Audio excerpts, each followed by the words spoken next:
chères étudiantes, chers étudiants, merci d'être là, merci de votre patience puisqu'il y avait une conférence de presse avant. Au nom d'Éric Darras, notre directeur qui ne peut pas être là parmi vous, Jean-Michel Emery-Douzan, directeur adjoint de Sciences Po Toulouse, Adrien Pénéranda, directeur adjoint également, le directeur étant en soutenance de thèse, j'ai plaisir juste à introduire, à accueillir, à vous dire que vous allez passer un très bon moment à discuter de la professionnalisation du rugby. Je dis au revoir à notre présidente du conseil d'administration, Nadia Pelfik, qui a présidé le CA ce matin et qui nous quitte parce qu'elle a beaucoup d'autres obligations en tant que vice-présidente de notre belle région. Mais elle est là si souvent parmi nous dans l'établissement que ce n'est pas un problème. Voilà, donc je vais laisser la Chambre régionale des comptes qui anime cette séance introduire et organiser tout cela. Et je vous remercie d'être venus nombreux en ce vendredi après-midi. Voilà, bon travail.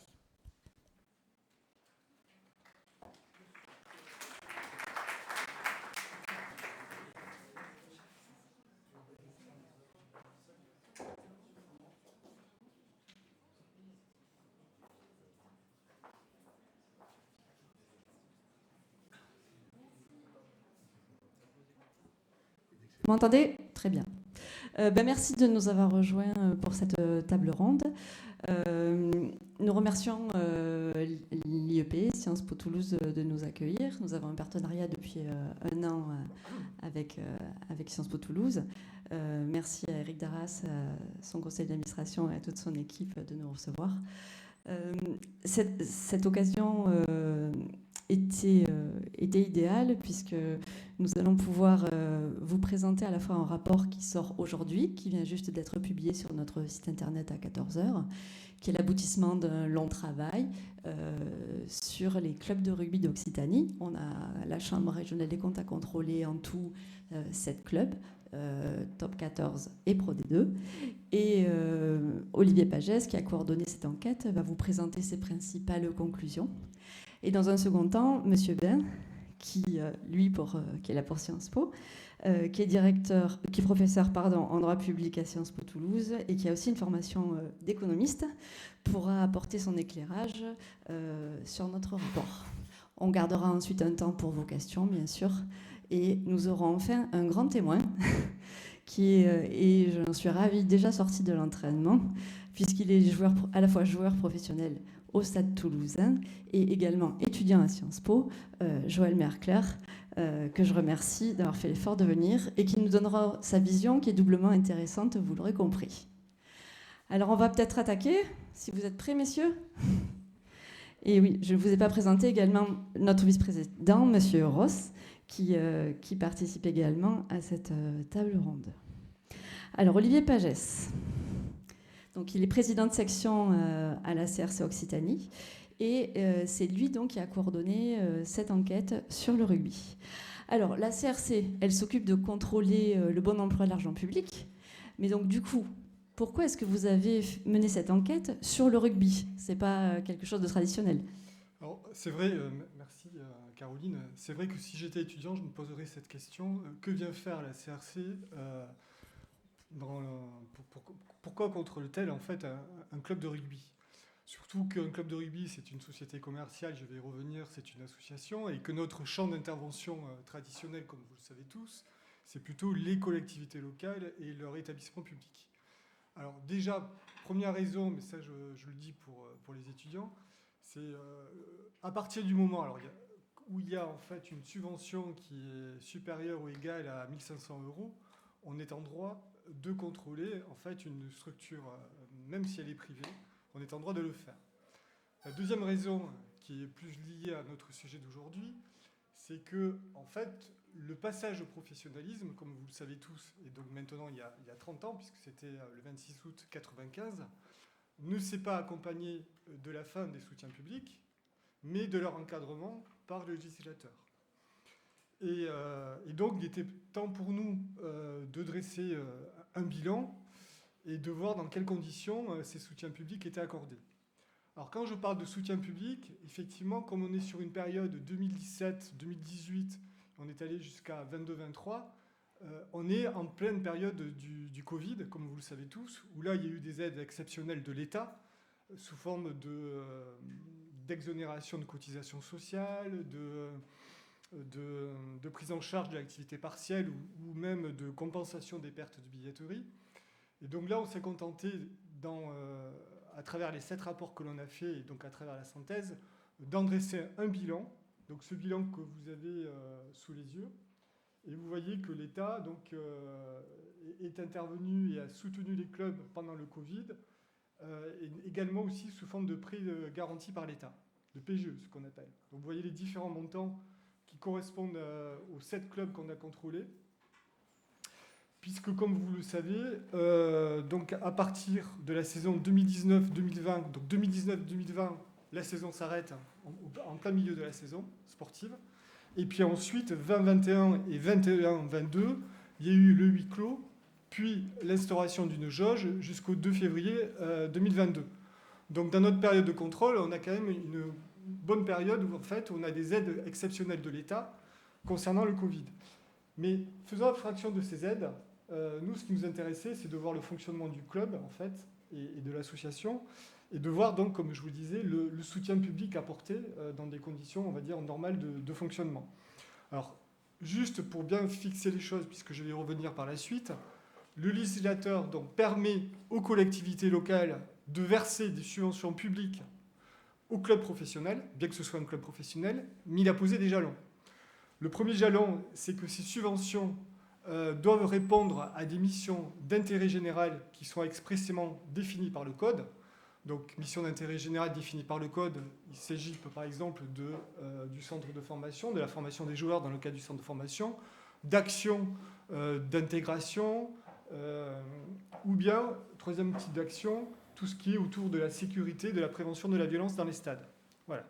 Et le législateur a posé un deuxième verrou concernant les subventions publiques aux clubs professionnels, qui est le plafond, puisque le club professionnel, toute collectivité confondue par saison sportive, ne peut pas recevoir plus de 2,3 millions de subventions publiques. La deuxième aide, ce sont les achats de prestations de services. Donc, c'est les achats de places ou d'espaces publicitaires par la collectivité au sein de l'enceinte.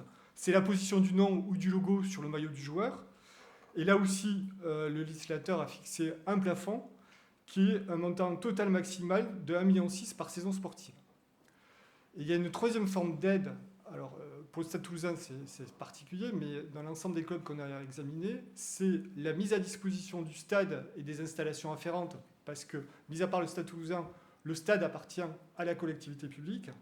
Et là, ce n'est pas le Code du sport qui fixe des limites, c'est le Code général de la propriété des personnes publiques qui pose le principe de la redevance, donc de l'acquittement d'une redevance par le club. Donc voilà pourquoi on est intervenu, sans surprise, parce qu'il y a des fonds publics et que c'est notre rôle de voir, d'abord d'en dresser un bilan et de voir comment ces fonds publics ont été utilisés. Vous auriez pu choisir notre sport que le rugby. Pourquoi le rugby précisément ? Alors pourquoi le rugby ? Parce que je suis fan et une grande supporter, donc c'est pas une raison valable. C'est parce qu'en fait, je ne vais pas vous l'apprendre, l'Occitanie c'est quand même une terre d'ovalie. C'est une terre de rugby. Et comme on le rappelle dans le rapport de synthèse, en fait, si vous regardez le rugby et que vous raisonnez en termes de licences, à peu près 1/5 des licences en France, ce sont des licences qui sont détenues en Occitanie. Donc c'est 20% l'Occitanie dans le nombre de licences de rugby.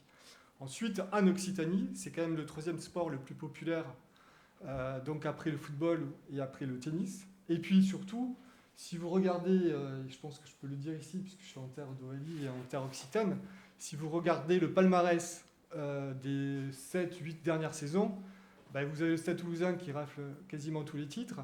Et quand il ne le fait pas, ce sont 2 autres clubs occitans, puisque c'est Montpellier en 21-22, je parle sous le contrôle de Didier Lacroix, ou c'est Castres qui a été champion en 17-18. Donc sur les dernières saisons, les 10 dernières saisons, les 8 dernières saisons, c'est un club occitan qui a remporté le championnat. Mais pour être un peu plus direct, ce qui nous intéressait à travers le rugby, c'est en fait notre raisonnement et notre fil directeur et qui est le fil directeur de la synthèse et qui a guidé aussi le contrôle des 7 clubs, c'est de voir ce modèle économique du club de rugby. Alors, est-ce qu'on dit un modèle ou plusieurs modèles? Mais ce modèle économique, est-ce qu'il est soutenable? Donc ça, c'était notre première interrogation, sachant qu'on avait quand même derrière la tête ce qui s'est passé dans les clubs anglo-saxons, où on a quand même 3 clubs de première division anglaise qui ont fait faillite, et pas des moindres, puisque vous avez notamment les Wasps, qui quand même était un club fortement titré. C'est un peu comme si Stade Toulousain faisait faillite, donc toute comparaison. Voilà. Et puis deuxièmement, donc examiner leur situation financière, et est-ce que leur situation financière leur permet de soutenir le sport amateur, c'est-à-dire l'association historique qui est en charge du sport amateur, du rugby amateur au sein du club lui-même. C'est quand même l'essence du rugby, c'est l'école de rugby, c'est toutes les classes d'âge. Donc est-ce que le club professionnel est en mesure de soutenir l'association historique en charge du secteur amateur au sein du groupement sportif? Et puis je reviens à ce que je disais au départ, le soutien public, est-il justifié et comment est-il accordé? Et voilà. Alors, je ne sais pas si tout le monde est familier avec la façon dont se passe une enquête de ce type à la CRS Occitanie. Donc, est-ce que vous pouvez nous expliquer comment vous avez mené précisément cette enquête? Comment ça s'est déroulé? Alors, comment ça s'est déroulé? En fait, on a pris 7 clubs de rugby. En fait, on en a pris 4 qui étaient donc en top 14 et qui le sont toujours. Alors, l'USAP, qui a fait un peu le yo-yo, mais qui, sur les dernières années, était en top 14, le Stade Toulousain, le MHR et Castres Olympique. Et on a pris 3 clubs qui étaient, puisque la situation a un peu changé pour Montauban, en Pro D2, puisqu'on avait Béziers, Colomiers et Montauban. Donc avec ces 7 clubs, on avait en fait l'ensemble des clubs occitans de top 14 et de Pro D2. Pour chacun des clubs, on a contrôlé l'association qui est en charge du secteur amateur, donc c'est l'association historique. On a contrôlé la société commerciale, je vais revenir comment c'est organisé, qui elle est dédiée au sport professionnel. Et puis après, ça dépend, il y avait quelques particularités. Il y a parfois une 3e association qui gère, et c'est le cas notamment à l'USAP ou à Toulouse, le centre de formation. Et parfois, il y avait une 4e association, c'est le cas à Toulouse, qui, elle, était propriétaire du stade et des installations afférentes. Donc, en fait, par club, on avait au minimum une association et une société commerciale à contrôler, suivant les axes que je vous ai définis. Et pour d'autres clubs, on passait à 3, puisqu'il y avait 2 associations et une société commerciale. Et pour le Stade Toulousain, il y avait 3 associations et une société commerciale. Voilà. Donc, on a fait des contrôles sur chacun de ces clubs, suivant les procédures usuelles qui sont fixées par le Code des juridictions financières. Et ce contrôle, en fait, il a porté donc, sur les saisons 17-18 et 22-23, puisque le Code nous impose quand même des jalons en termes de contradiction, pour que chaque club puisse répondre, ce qui explique des délais assez importants. Et ces contrôles donc, ont donné lieu à des rapports d'observation définitifs qui sont communicables, puisqu'ils ont déjà été contredits par chaque club et que vous pouvez retrouver notamment sur le site de la Cour des comptes. Et ces 7 rapports ont donné lieu donc à une synthèse régionale que je vous présente aujourd'hui, qui, elle, est désormais communicable, puisqu'elle a été contredite, et qui est l'objet de mon exposé d'aujourd'hui. J'ajoute, pour être très exhaustif et précis, que ces investigations, elles ont été complétées d'auditions, puisque nous avons eu en audition donc, le responsable de l'autorité de régulation du rugby. Nous avons eu le salary cap manager également. Et puis nous avons eu le secrétaire général de la Ligue nationale de rugby. Voilà, qui ont complété notre information et qui ont permis ainsi de nourrir notre réflexion et donc ce rapport de synthèse régionale. Donc là maintenant vous êtes totalement au point pour nous expliquer comment ça marche un club de rugby. Alors, ça me gêne d'expliquer devant le président Didier Lacroix comment marche un club de rugby, parce que je crois qu'il connaît mieux que moi le fonctionnement d'un club de rugby, mais comme je vois qu'il y a des étudiants qui sont intéressés par le sujet, que je ne connais pas leur niveau de connaissance, je vais me permettre, alors en essayant de ne pas faire trop de bêtises, d'expliquer de manière un peu succincte ce qu'a voulu, ou du moins ce que j'ai compris que le législateur a voulu. Tout part du 26 août 1995, où le président Lapassé, qui était donc président de l'International Rugby Board,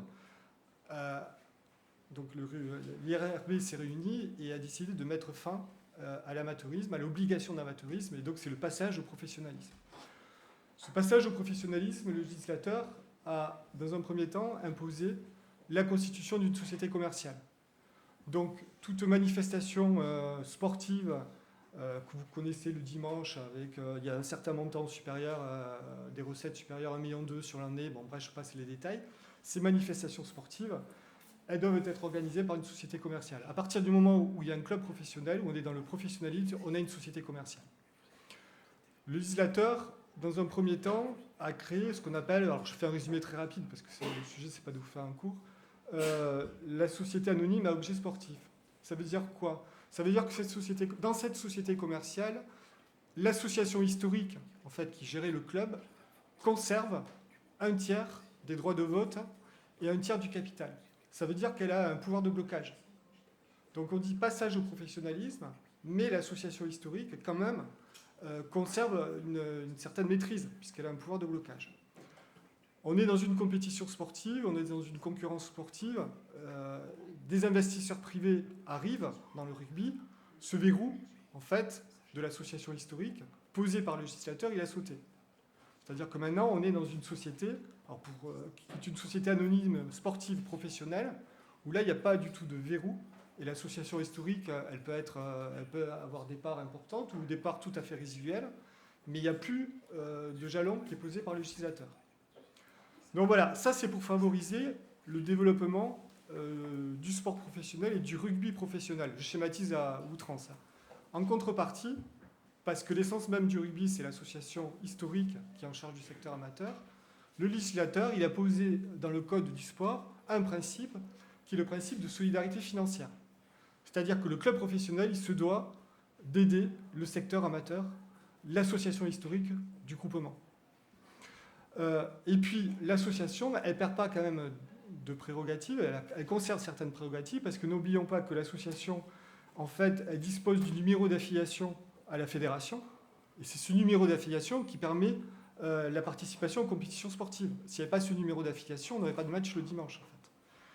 Et deuxièmement, alors là, ça a un peu évolué, on pourra peut-être après répondre à vos questions, sur le principe du moins, l'association, en fait, elle conserve la propriété et l'usage de la marque et des autres signes distinctifs, ce qui n'est pas négligeable, puisque voilà. Et tout ça, cette relation que le législateur a voulu équilibrer, elle s'inscrit dans une convention cadre qui est d'une durée de 10 à 15 ans à peu près, avec des stipulations qui sont obligatoires, qui sont posées par le Code du sport. Et dans ces stipulations, il y a évidemment des dispositions financières destinées à garantir la solidarité financière de l'association par le club professionnel. Voilà, j'espère que je n'ai pas dit trop de bêtises. Voilà. Alors justement, vous arriviez sur le plan financier. Comment est-ce que les clubs se portent aujourd'hui en Occitanie financièrement? Alors,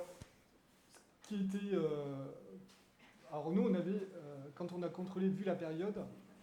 Pardon, vous m'entendez bien? Oui. Il fallait pour essayer d'apprécier, en fait, la situation financière des clubs, ce qui nous intéressait, c'était le résultat d'exploitation. C'est l'exploitation.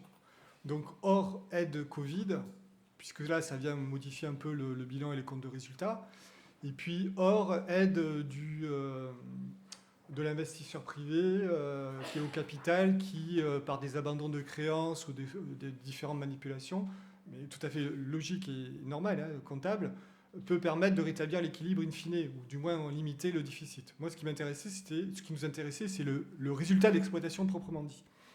Et donc, pour éviter tous ces biais, on a comparé, en fait, 2 saisons, c'est-à-dire 2018-2019, donc là on est vraiment avant Covid, il n'y a pas d'aide Covid par définition, et on est sur 2022-23, on n'a pas pris 21-22 parce que sur 21-22 il y avait quelques reliquats d'aide de l'État Covid qui étaient versés, qui pouvaient un peu biaiser la comparaison, Et donc, on a comparé sur ces 2 saisons. Et sur ces 2 saisons, qu'est-ce qu'on constate ? C'est que, mis à part le Stade Toulousain, j'y reviendrai, les clubs, en fait, ont un déficit d'exploitation qui a progressé, qui s'est creusé. Et sur la période, en fait, on a un déficit, ce qu'on appelle structurel d'exploitation, mis à part le Stade Toulousain. Si on essaie de voir au niveau national, juste pour faire, puisque là on a fait un focus sur un focus occitan, est-ce qu'au niveau national c'est la même chose ? Ben, quand on prend donc la saison 22-23, on voit qu'au niveau national, en fait, on a un déficit assez important. Mais surtout, quand on voit 2023-24, puisque là c'était la saison juste après notre période d'examen, on voit quand même qu'on a une perte cumulée en exploitation, je ne prends pas le résultat net comptable, de 64,5 millions d'euros pour l'ensemble des clubs de top 14 et de près de 12 millions d'euros pour les clubs de Pro D2. Donc par rapport à la saison 22-23, ça s'est même un peu creusé.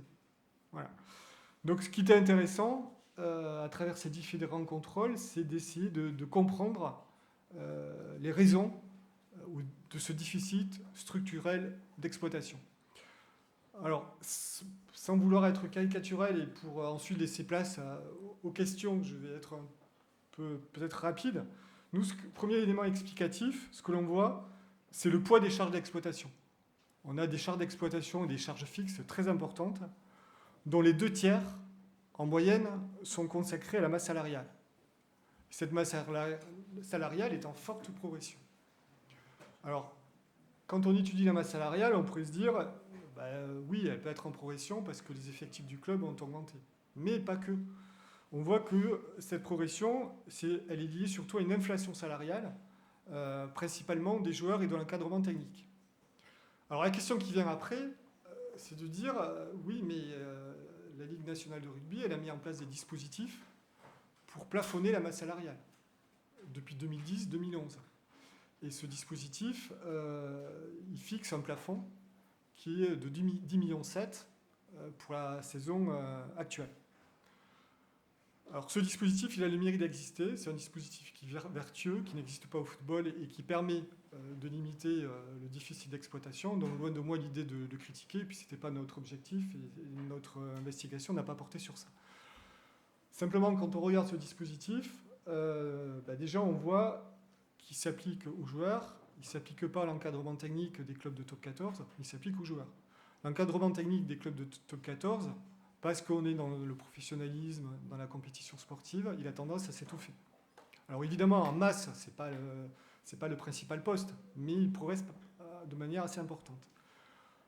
Ce top 14, ce salary cap, en fait, il ne s'applique pas à la Pro D2, il s'applique qu'au top 14. Quand on voit la tendance, en fait, depuis son instauration en 2010-2011, la tendance est à la baisse du plafond. Et on arrive à 10,7 millions, mais la poursuite de la baisse du plafond, elle a été stoppée, puisque c'est gelé jusqu'en 2027 à 10,7 millions.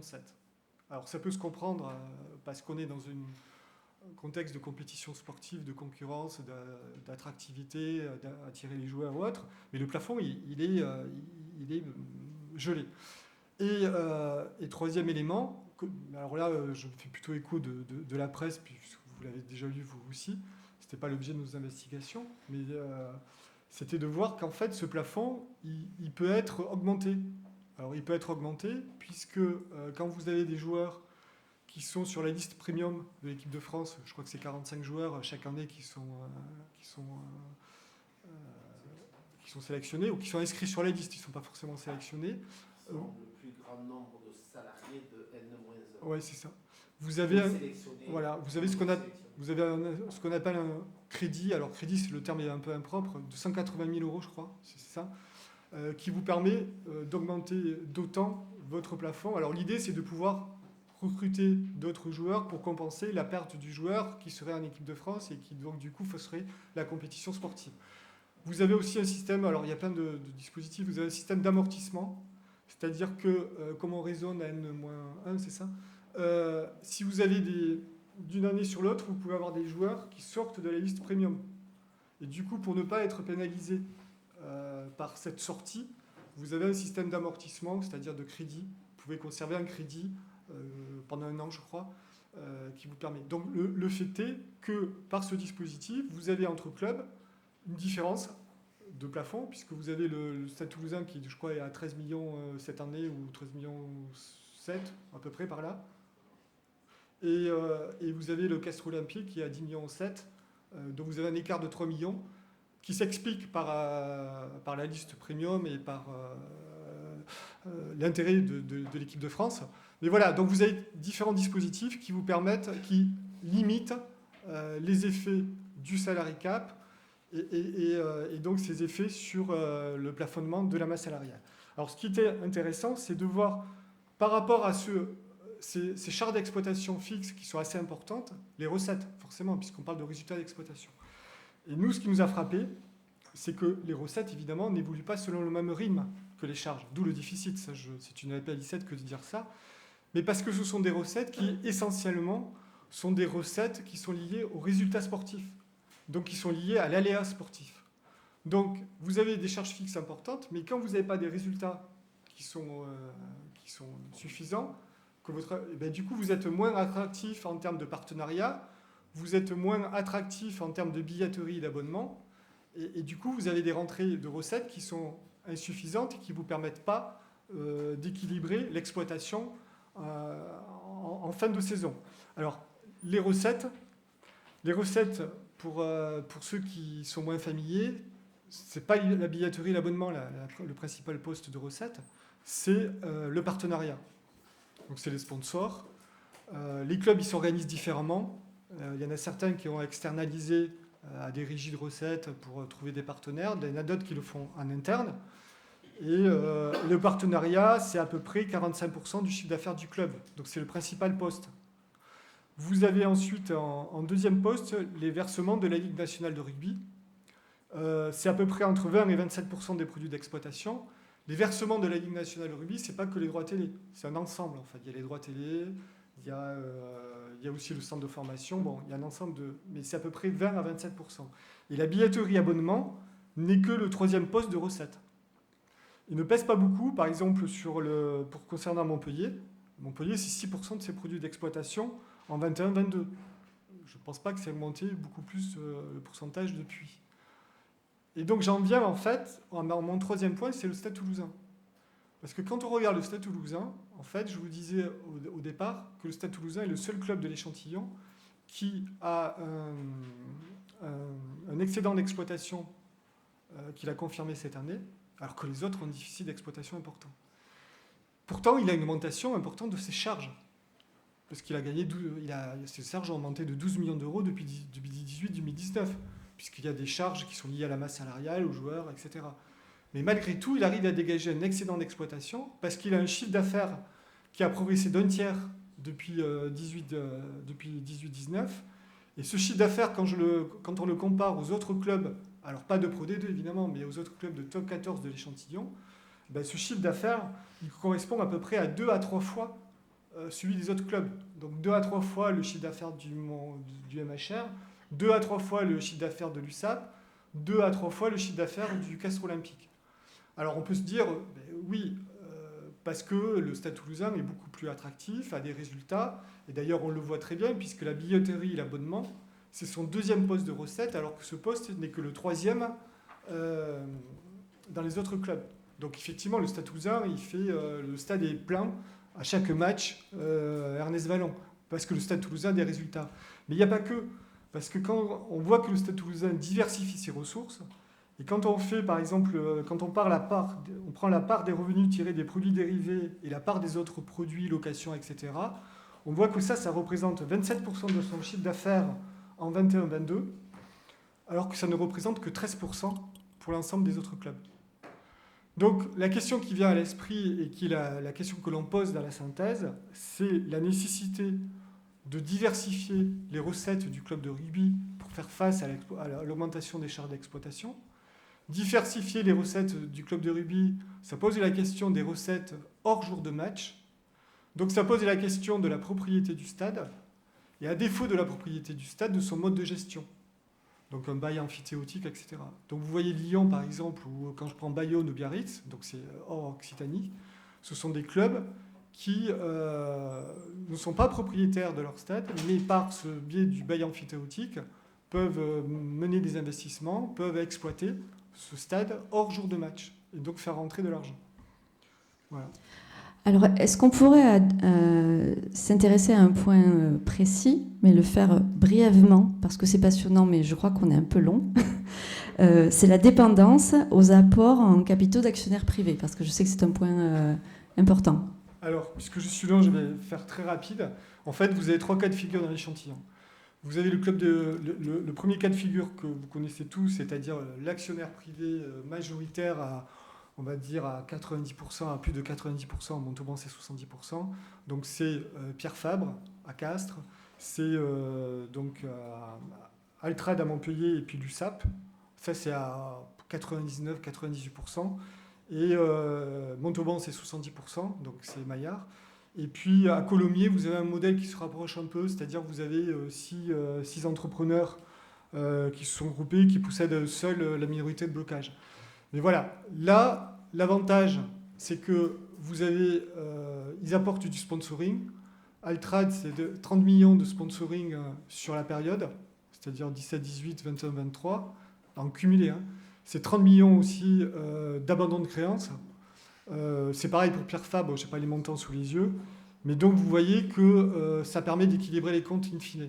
Sauf que ça pose la question de la soutenabilité du modèle économique, parce que ce modèle il est fragile puisqu'il est lié à un investisseur privé, et donc à son choix en fait.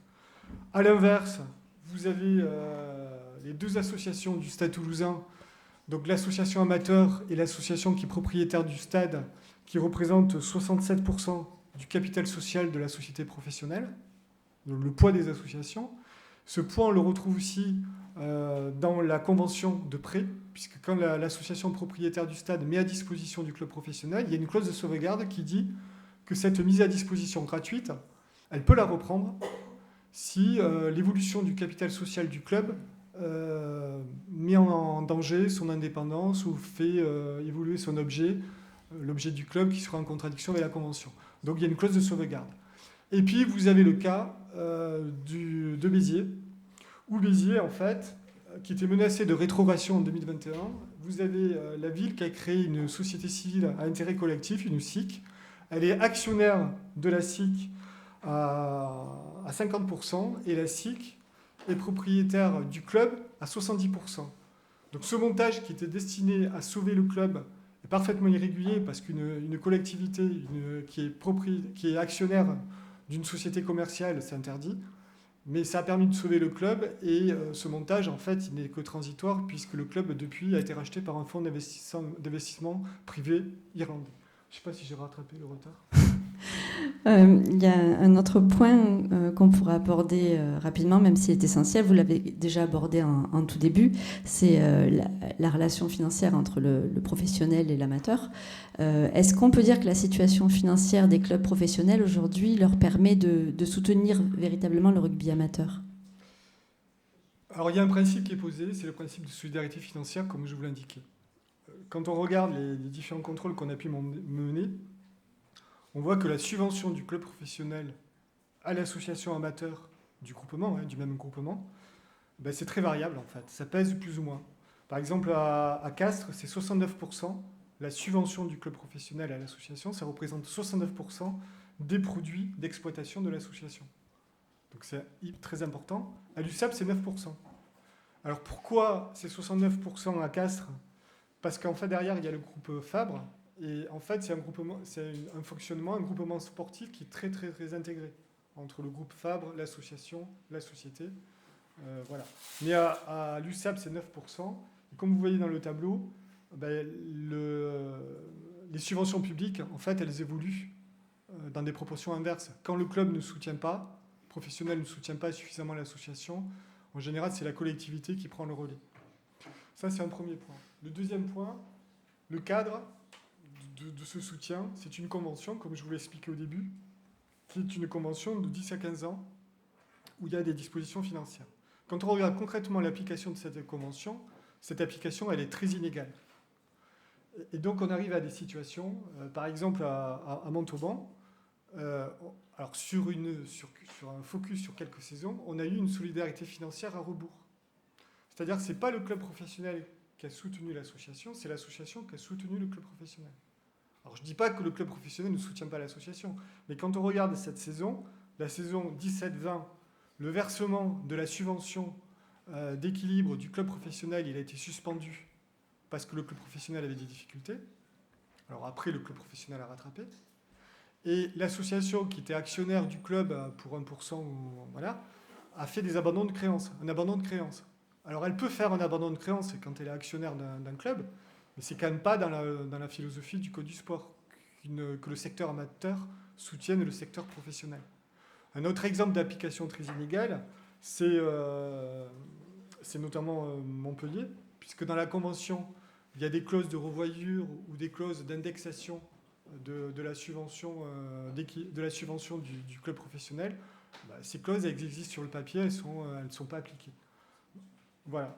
Et concrètement, une autre idée forte du rapport, c'était de se dire du coup, comme on a une application très inégale, quelle est la place de l'association véritablement au sein du groupement sportif? Est-ce que sa place en fait dépend des rapports de force, dépend de la situation financière du club professionnel? Donc c'est très aléatoire. Surtout que l'association, maintenant, dans le capital de la société, elle ne représente pas grand-chose. Elle représente 1% dans la plupart des clubs, sauf à Toulouse. Et donc, prenons l'exemple sur Perpignan, notamment, on se demandait s'il n'était pas nécessaire de formaliser ce dialogue entre l'association et le club professionnel, de le formaliser dans une instance officielle de coordination pour que ce ne soit pas informel. Et nous semble-t-il, ce serait un premier pas vers une gouvernance commune du groupement sportif, parce qu'il y a des questions qui sont communes aux deux. Le centre de formation, ça en est l'exemple. Et ce serait un premier pas vers un projet stratégique du groupement qui soit partagé entre l'association et le club professionnel, ce qui n'existe pas jusqu'à présent. Un dernier point. Alors là, je vais vous lancer un défi. Combien de temps 2 minutes. Pour nous expliquer quelle est la part du soutien public dans le modèle économique des clubs de rugby. J'ai dit que c'était un défi. Hein. Oui, parce que c'est la question qui nous préoccupe tous. Alors, déjà une photographie, ça représente quoi le soutien public? Alors, les financements, en général, ils sont très significatifs pour les associations. Mais ils sont très variables d'un club à l'autre, comme je vous l'indiquais, puisque vous avez un rapport de 1 à 8 entre les associations de l'échantillon sur une saison. Par exemple, Castres, l'association historique amateurs de Castres, elle reçoit 107 KE de subventions de la mairie, de la commune. Par contre, à Montpellier, la métropole, elle apporte une aide à hauteur de 805 000 €. Alors, vous allez me dire que ce n'est pas le même budget, que ce soit la commune de Castres ou la métropole, mais c'est aussi fortement lié en fait au soutien qu'apporte ou qu'apporte pas le club professionnel. Voilà. Et donc à Castres, par exemple, à Montpellier, ces 805 €, c'est pas anodin puisque ça représente 57% des produits d'exploitation de l'association. Donc s'il n'y avait pas la métropole derrière, l'association quand même, elle a plus de la moitié de ses produits qui sont apportés par des subventions de la métropole. Alors en ce qui concerne le secteur professionnel, évidemment, en pourcentage, le secteur professionnel, c'est plus faible parce que le secteur professionnel a des produits d'exploitation plus importants. Mais vous avez des différences aussi. Par exemple, le MHR reçoit 1,3 million de subventions publiques et 1,2 million d'achats de prestations de services au cours de la saison. A contrario, le Stade Toulousain en reçoit moins, parce que le Stade Toulousain en exploitation, c'est surtout des achats de prestations de services, et qu'en fait, l'aide de la collectivité, c'est surtout des subventions d'investissement qui sont adressées aux amis, à l'association Les Amis du Stade pour rénover le stade. Voilà. Je pose la question, et je laisserai M. Bain peut-être développer davantage, qui est l'aide indirecte que représente la mise à disposition du stade, puisque en dehors du Stade Toulousain, tous les autres clubs, c'est la collectivité ou la métropole qui est propriétaire du stade, qui le met à disposition du club professionnel pour une redevance qui est quand même relativement modeste par rapport aux produits d'exploitation du club professionnel. Cette redevance, elle est modeste, alors elle peut s'expliquer, mais elle ne couvre pas les charges d'entretien, de fluide que supporte la collectivité. Elle est loin de couvrir, de correspondre au chiffre d'affaires que le stade peut générer pour le club, ne serait-ce que la buvette ou que des choses comme ça. Donc voilà, c'est la question du stade, de son mode de gestion et à défaut de son mode de gestion, du montant de la redevance. Et puis ensuite, concrètement, donc ça c'est le poids des financements publics, concrètement, comment ça se passe ? Alors je finis la boucle que j'avais commencé à entamer au tout début, c'est des subventions. Donc des subventions pour satisfaire des missions d'intérêt général. Sauf que dans les faits, quand on fait des contrôles, on se rend compte que les missions d'intérêt général, bien qu'elles soient expressément définies, en définitive, on ne les retrouve pas vraiment dans les conventions d'attribution. On voit que la subvention, elle vise surtout à répondre à un besoin de financement du club. Et donc, on trouve dans ces subventions comme motif des choses comme par exemple à Béziers, où on a le développement d'une élite sportive, la construction d'une image forte de la ville et l'amélioration de l'affluence au stade. Ça n'a rien à voir avec des missions d'intérêt général expressément définies par le législateur qui a voulu limiter et encadrer les aides publiques. Dernier point, la restitution des actions. On regarde de plus près comment ces actions, la restitution de ces actions par le club professionnel.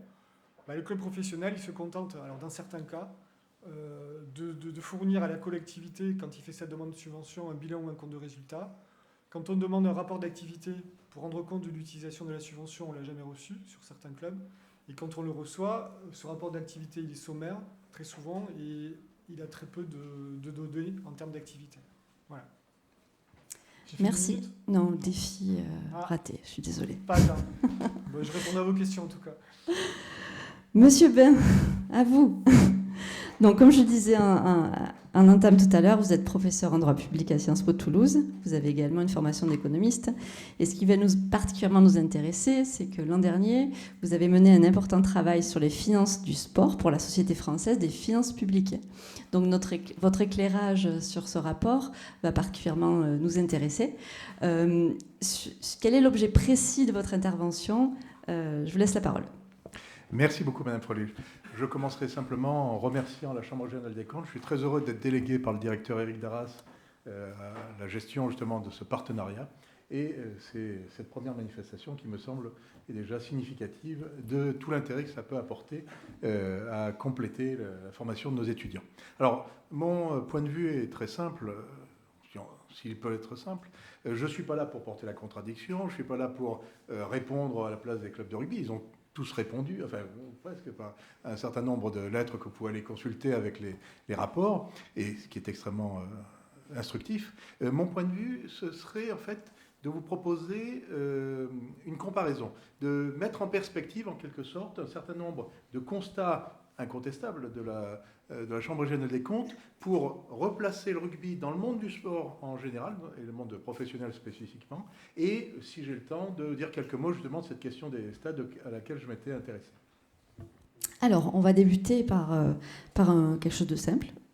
Aujourd'hui, à quel public s'adressent les clubs de rugby ? Alors, le public, c'est un des 3 éléments du modèle économique, justement, puisqu'on parlait de modèle économique. Quand on a une activité commerciale, il faut avoir un public, à savoir les clients effectifs ou potentiels. Il faut avoir un produit à leur proposer et il faut avoir un processus justement pour les amener à acheter le produit. Alors pour le public, je vais essayer d'être le plus rapide possible. Vous savez tout ça.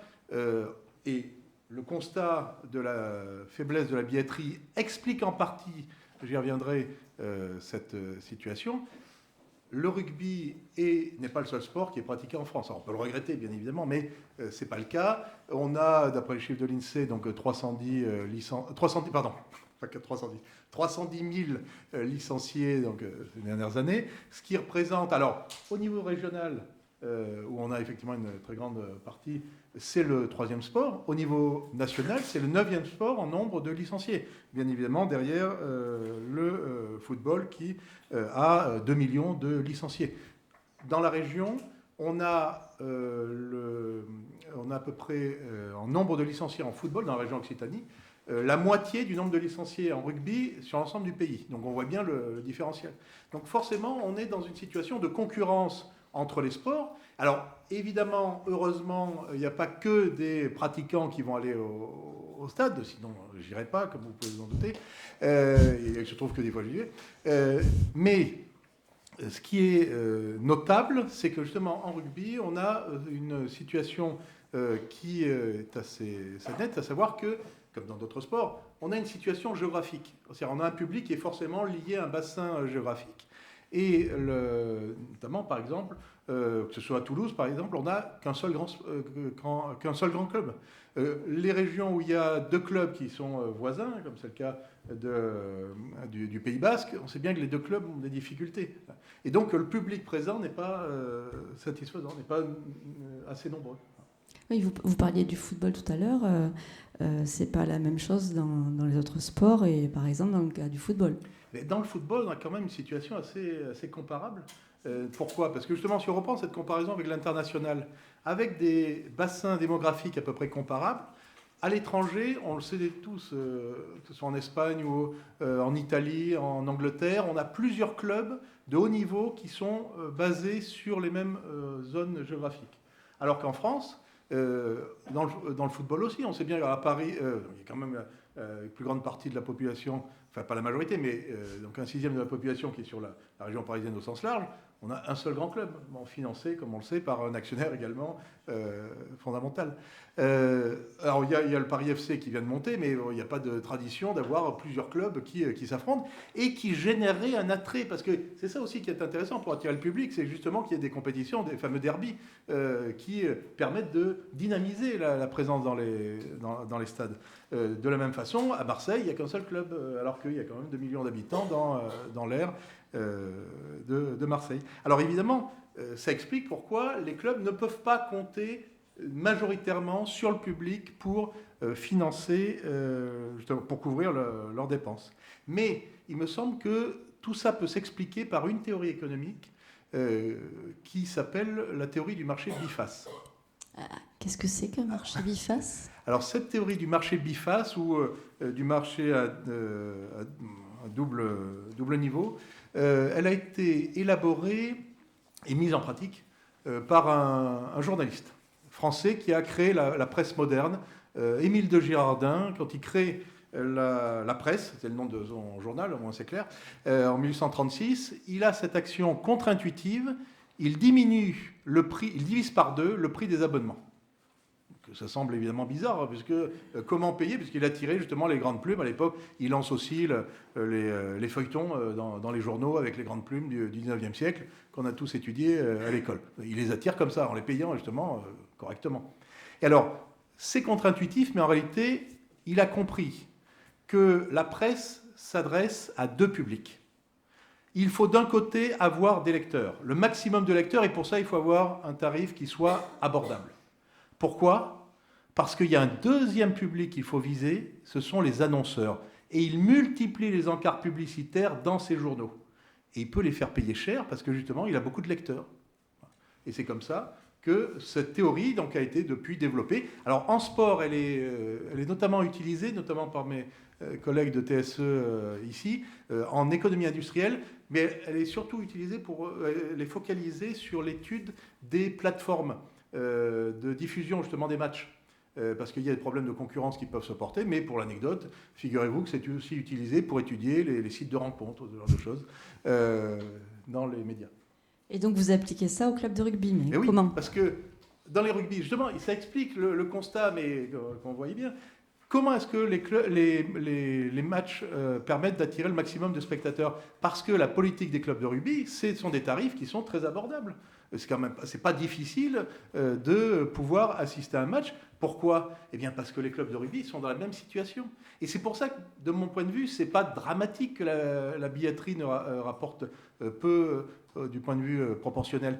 Parce que la billetterie, ça permet en réalité d'attirer les autres financeurs, qui sont justement les annonceurs, les partenariats, les sponsors, etc. Et c'est ça qui, effectivement, est massif, comme l'a constaté la Chambre régionale des comptes, dans les bilans des différents clubs. Donc, qu'est-ce que vous en tirez comme conséquence pour ce qui est du modèle économique des clubs de rugby ? Eh bien, tout simplement que le le produit qui est proposé par les clubs de rugby, c'est pas le sport stricto sensu, c'est un spectacle. C'est pour ça que justement, c'est pas uniquement les pratiquants qui vont au club. Et il y a également tous ceux qui sont intéressés. Personnellement, par exemple, eh bien, dès qu'il va y avoir un essai, je me lève spontanément. Et c'est ça qui me plaît quand je vais au stade. Et alors, donc, vous avez un spectacle qui est vendu par les clubs. Et donc, évidemment, ça explique aussi pourquoi on a cette difficulté structurelle liée simplement au salaire des meilleurs joueurs. Il faut que les clubs attirent les meilleurs joueurs parce que c'est ça qui attire le spectacle. Il faut quand même dire ce qui est. Hein. Bon, c'est toujours sympa d'aller voir mon gosse jouer les dimanches. Bon, le spectacle n'est pas toujours là, sauf éventuellement dans les spectateurs, la façon dont ils peuvent parfois se comporter. Mais un club de rugby, évidemment, professionnellement, il est obligé de mobiliser le maximum de joueurs de très haut niveau. Et il faut bien les payer pour ça. Et donc, même s'il y a un système particulier de salary cap en rugby, on a ici une difficulté structurelle. Il faut attirer donc les meilleurs joueurs. Et alors, où est-ce qu'il faut les attirer ? Justement, il faut pour ça des enceintes. Et alors, justement, comme le soulignait les rapports de la Chambre régionale des comptes, le lieu d'accueil justement du public, qui va également permettre de focaliser l'attention d'un public plus large pour les retransmissions sur le club, c'est ce fameux stade, qui parfois fait l'objet donc d'exemples étrangers qu'on voudrait imiter, mais dans un contexte qui est tout à fait différent. Le Camp Nou à Barcelone, c'est évidemment une situation qui, d'un point de vue commercial, est gérée très différemment des stades en rugby. Alors justement, vous pouvez nous faire un focus sur les stades de rugby uniquement ? Oui. Alors, pour les stades, donc, comme l'a constaté la Chambre régionale des comptes, alors c'est un constat qu'il faut élargir à tout le pays. Le modèle, évidemment, ce n'est pas la propriété du stade par le club. Donc je connais aussi le cas du Racing 92 à Nanterre. Mais à part ça, les clubs utilisent prioritairement des stades qui sont mis à disposition par les collectivités locales. Et c'est la même chose dans le football. Ce que j'avais pu relever, je ne suis pas ultra spécialiste non plus, mais c'est ça sur lequel j'avais travaillé justement pour la Société française de finances publiques, d'après mes relevés. À l'époque, donc, il y a Rennes qui essayait de réclamer le stade, d'acheter le stade à la ville. Il y a 4 cas dans le football. Il y a le cas de la Baie-des-Champs à Auxerre. Il y a deux cas à Ajaccio. Alors, je ne sais pas pourquoi spécialement Ajaccio, mais là, il y a 2 clubs dans le Gazella qui sont propriétaires de leur stade. Et il y a effectivement le cas de l'OL à côté de Lyon. Oui, c'est un cas intéressant. Vous pouvez le développer un petit peu ? Ah oui, justement, parce que l'OL, ce qui est intéressant, c'est que ça montre que la réticence des collectivités locales n'est pas forcément, peut être fondée, je vais peut-être vous en parler juste après, mais les collectivités locales ne sont pas forcément perdantes dans la propriété privée du stade. Ça a été étudié par la Chambre régionale des comptes d'Auvergne-Rhône-Alpes en s'intéressant au financement de la commune de Dessines-Charprieux où se trouve le stade de l'OL, OL Land pour les surnoms du stade, qui effectivement génère des recettes très diversifiées pour le club. Et alors, en résumé, la Chambre régionale des comptes s'est aperçue que la commune était gagnante. Pourquoi ? Parce que s'il y a des coûts, parce qu'il faut évidemment mobiliser des forces de police pour assurer la sécurité pendant les rencontres, il y a des frais d'entretien autour du stade, mais c'est à un autre niveau que la collectivité peut s'y retrouver, à savoir au niveau de la taxe foncière. Parce que rien qu'avec la taxe foncière, ça dépasse très largement ce que ça coûte chaque fois que la collectivité doit entretenir, non pas le stade lui-même, mais autour. Et si on regarde aujourd'hui, quelles sont précisément les conséquences de la propriété publique dans la plupart des stades de rugby ? Eh bien, cette propriété publique, qui est un modèle à la fois avantageux pour les clubs, mais aussi revendiqué d'abord par les collectivités.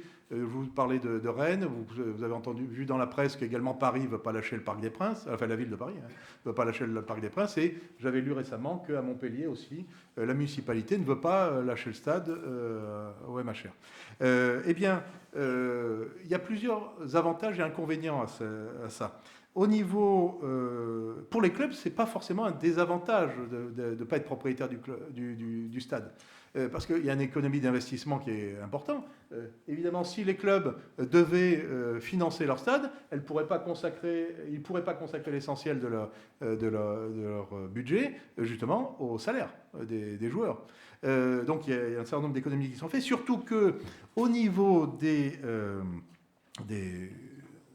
matchs, il est absolument nécessaire de maîtriser la taille du stade. Un club ne pourrait pas supporter, à court terme, tout simplement, les frais d'entretien d'un stade qui seraient surdimensionnés par rapport à son public. Surtout qu'il y a des solutions. Bon, si jamais la rencontre est finalement à une autre ampleur, au Stade Toulousain, on va au Stadium, et on a aussi le cas, par exemple, à Toulon, ils vont à Marseille. Il y a quand même un déplacement assez conséquent. C'est pas la même chose que de passer d'un Vallon au Stadium, mais le match a lieu justement au stade Vélodrome. Inversement, pour les clubs, le désavantage, c'est que justement ils ne peuvent pas diversifier, comme le soulignait le président Pagès, ne peuvent pas diversifier leurs recettes, parce que le stade pourrait permettre justement cette diversification. Mais pour ça, il faudrait évidemment que les clubs soient propriétaires, mais les clubs sont avant tout propriété des collectivités locales. Ok. Et quand il y a cette mise à disposition des stades, est-ce que ça entraîne une contrepartie de la part des clubs ? Ah oui, justement, c'est ce qui était évoqué, c'est la redevance. Si vous utilisez n'importe quelle propriété publique, vous devez payer une redevance d'occupation. Et structurellement, ici, on a un problème qui est extrêmement divers. Alors, pour vous donner un autre exemple dans un tout autre sport, pour la ville de Paris, il y a eu des rapports assassins de son inspection générale à propos de ce qui était retiré en redevance du stade de Roland-Garros dans le cadre des rencontres internationales que vous connaissez tous. Ça aurait pu rapporter pour la collectivité 10 fois plus que pourtant le 1,5 million qui est versé. Alors sachant que le contexte était très particulier parce qu'il y avait aussi tout un souci sur la billetterie de cet événement. Et si on revient au cas précis du rugby, qu'est-ce que vous constatez ? Alors, pour les clubs de rugby, j'aurais tendance à dire que alors c'était soulevé par le président Pagès à propos de la problématique des contrats justement de mise à disposition. Structurellement, les collectivités ne peuvent pas, à mon sens, exiger plus des clubs parce que justement, elles veulent conserver la maîtrise des stades parce que ça contribue à la gestion de services publics. De ce point de vue, c'est mis à disposition, évidemment, pour des associations sans but lucratif, plein de clubs qui vont comme ça profiter des stades. Il y a également donc des relations avec le club professionnel, et il y a aussi toute une dimension éducative dans un grand nombre de stades qui explique pourquoi les collectivités locales en France ont tendance à conserver cette propriété. Donc de ce point de vue-là, je ne pense pas qu'il y ait vraiment d'évolution possible. Merci. Mais je vous en prie. Et M. Merclair s'en va, alors que j'avais besoin de lui.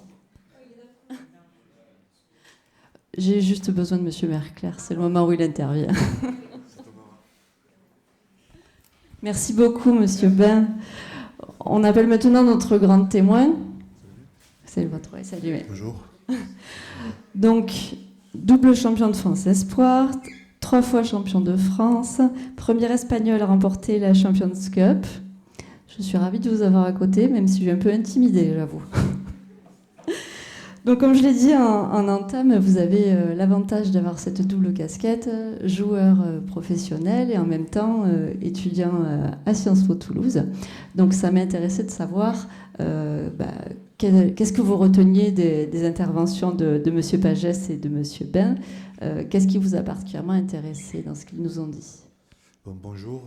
La double casquette, pour l'instant, c'est surtout la casquette du rugby. Je n'oserais pas dire que j'ai une casquette sur ce sujet, mais je vais essayer de donner mon avis. Ce que je retiens, c'est que c'est très important aujourd'hui pour le club de développer des recettes outre que l'activité sportive principale et intrinsèque du club, forcément.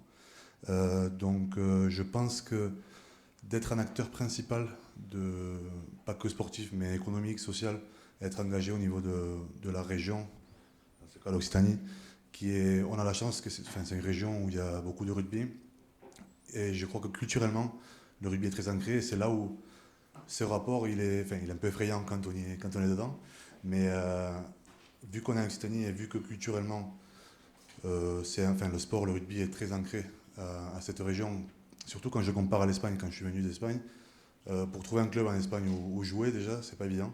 Et ici, chaque village a un club et toutes les familles vont le dimanche jouer au rugby. Donc déjà ça, c'est un avantage par rapport à beaucoup de régions et beaucoup de pays ailleurs. Ensuite, je sais que le stade essaye de se développer en tant qu'institution à la région Occitanie ou à la ville, à la métropole de Toulouse. Et c'est peut-être pour ça aussi qu'il y a des très bons résultats, outre que sportifs, mais l'enjeu est de maîtriser ces résultats économiques ou d'exploitation, parce que les résultats sportifs ne sont pas anticipables, si j'ai bien compris. Donc, et c'est sûr que quand on voit le match de la semaine dernière, c'est pas anticipable. Donc voilà, le rapport est un peu effrayant, mais à la fois, je pense qu'à Toulouse, on essaie de faire les choses bien, et je pense que le professionnalisme est nécessaire, et c'est une tendance très positive pour l'avenir. Alors justement, vous êtes dans un club qui est un peu un cas particulier, c'est ce que les conférenciers ont expliqué ce soir, qui développe des choses différentes. Est-ce que pour vous c'est une fierté de participer à tout ça, et comment est-ce que vous y contribuez ? Oui, c'est forcément une fierté, surtout quand on voit les chiffres et qu'on sait que c'est très variable, et le fait sur les 8 dernières années, on a eu 5 titres de champion de France et 2 titres de champion d'Europe. Et on sait que notre travail ou notre rendement sur le terrain contribue énormément à l'institution qu'on aime et pour laquelle on joue. Donc on est très fiers de ça. Et comme on contribue, c'est sur le terrain plus qu'autre chose. En tout cas, vous êtes conscient que vous avez ce rôle-là, et financier aussi, en jouant. Surtout depuis une heure. Mais oui, quand je vois ça, oui. Après, quand je joue, je pense pas trop à ça, mais forcément, tout va mieux quand on gagne, dans tous les sens. Alors justement, j'ai une dernière question. Donc vous êtes venu nous rejoindre après l'entraînement, et demain soir il y a match contre Castres. Ça se présente comment ? Ça se présente très dur. Castres, c'est toujours très compliqué, c'est un derby, donc ça va être bon pour les recettes financières. Mais bon, ça va être un match très compliqué. C'est surtout devant, c'est une équipe très dure, et contre nous, ils ont toujours un supplément d'âme, puisque c'est un derby et puisque c'est le petit club a priori, mais ils ne sont pas à plaindre non plus. Merci beaucoup. Merci à vous. On va passer, si vous voulez bien, aux questions.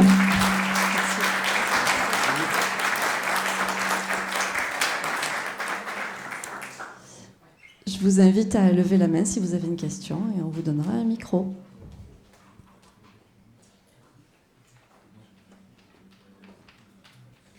N'ayez pas peur.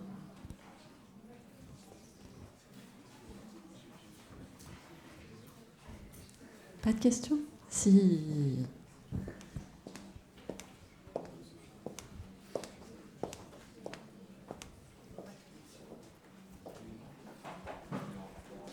Bonjour, merci beaucoup pour cette présentation, c'était très très instructif. Moi j'ai une question qui m'est venue quand vous aviez parlé des comparaisons que vous faites avec notamment Biarritz, enfin les résultats en dehors de la région Occitanie, juste par rapport au fonctionnement de la chambre régionale. Enfin c'est parce que voilà, je connais pas.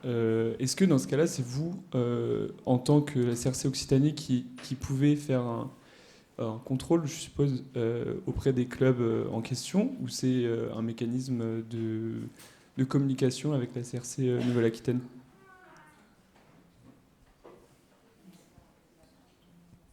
La réponse est relativement simple, parce que en fait, nous sommes organisés par région, titre chambre régionale, donc effectivement, dans votre question, il y a déjà la réponse que vous-même avez présentée.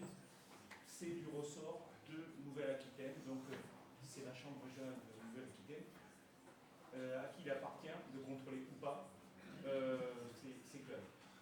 Quelque chose de très important, c'est nous, Chambre régionale des comptes, qui sont maîtres de notre programmation. C'est nous qui décidons chaque année d'aller contrôler tel ou tel organisme.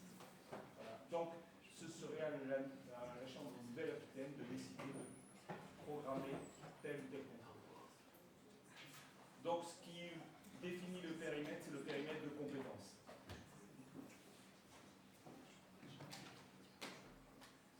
Moi, j'ai simplement une question. Vous êtes étudiant. Si vous êtes ici, vous êtes plutôt versé dans la matière service public. Est-ce que vous savez qu'il existe un concours externe de conseiller de chambre régionale des comptes? Vous êtes familier de tous les concours, mais est-ce que vous savez qu'il existe un concours de conseiller de chambre régionale des comptes? Si vous levez la main, qui connaît? Un seul? Très bien. Donc vous restez ici, les autres vous pouvez sortir. Donc je vous le dis parce que c'est important dans votre cursus si vous êtes intéressé par la matière et par le métier, vous avez ce concours organisé tous les 2 ans. Tous les 2 ans et à chaque fois une dizaine de postes ouverts. Bon. Quelqu'un a encore une question? Oui.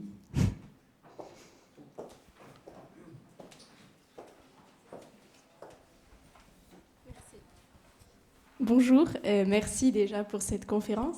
J'ai juste une petite question par rapport au rugby féminin. Bon, je sais que c'est sûrement un peu tôt pour parler de professionnalisation du rugby et je pense que c'était peut-être pas très pertinent à ce moment dans votre enquête de l'étudier par rapport aux aspects financiers, etc., aux gains. Mais est-ce que vous pensez qu'à l'avenir, justement, ça pourra être pris en compte davantage et ça pourra s'inscrire dans votre démarche de Chambre régionale des comptes, enfin de votre étude à l'échelle d'Occitanie, parce que quand même il y a les 2 gros clubs de Toulouse et Blagnac qui se développent au niveau de la télé, les matchs sont sur Canal+, etc. Est-ce que vous pensez que ça peut rentrer dedans à l'avenir ou pas?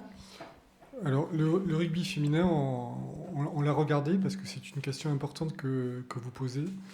Comme vous l'avez bien dit, depuis 2017-2018, ça se développe en fait. Et c'est l'association qui gère le rugby féminin dans les clubs de rugby, puisque le rugby féminin n'est pas, pour l'instant, professionnel.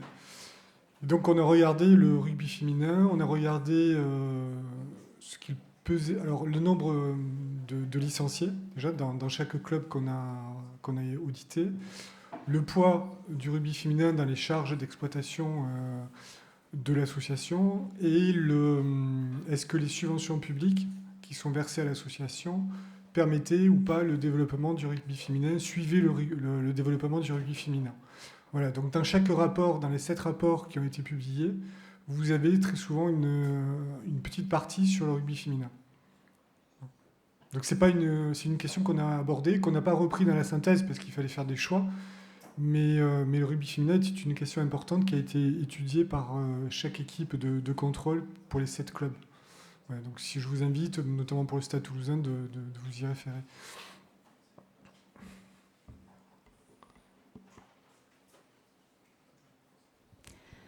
Oui. Si vous pouvez faire passer.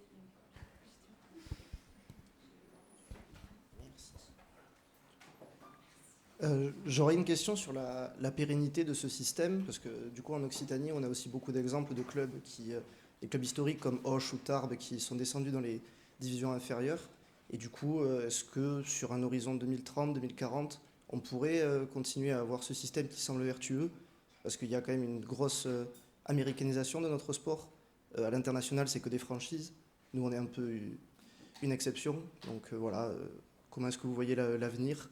Et aussi sur les clubs du coup qui sont descendus dans le monde semi-professionnel amateur, est-ce que vous continuez à les suivre ou pas particulièrement?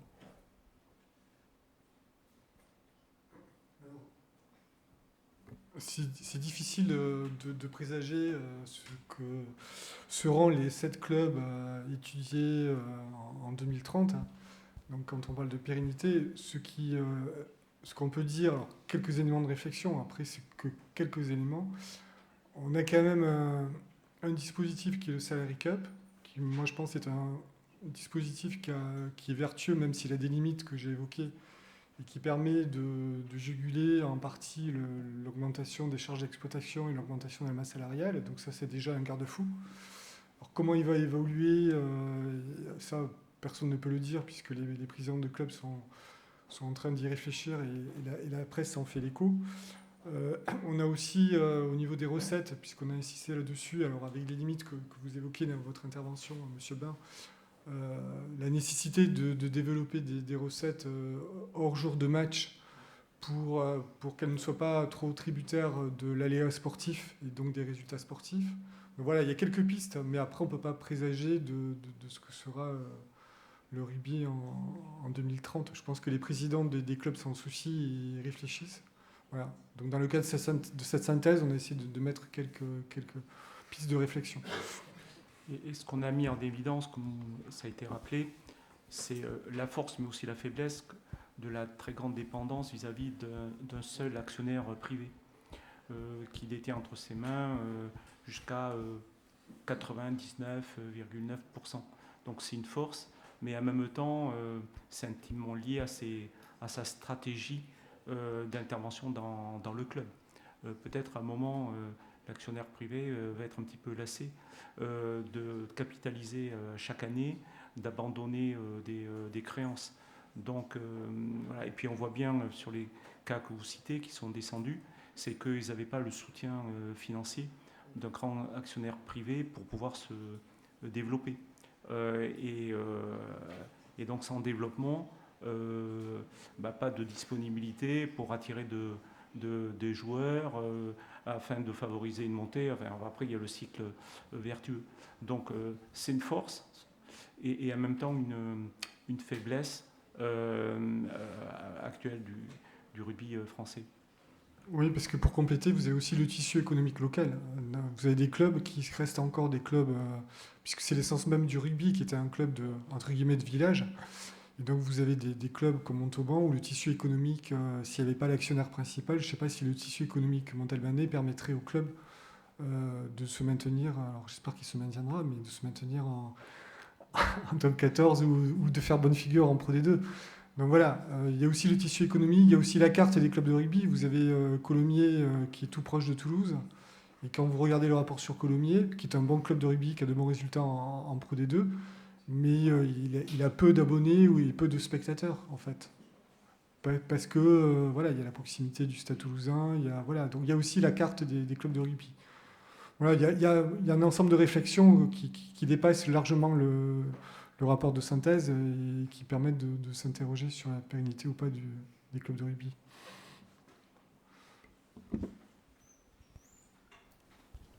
Merci. Est-ce qu'il y a d'autres questions ? Sinon, il va nous rester à vous remercier, messieurs, pour cette table ronde, et merci à vous d'avoir été un excellent public. Merci de votre présence.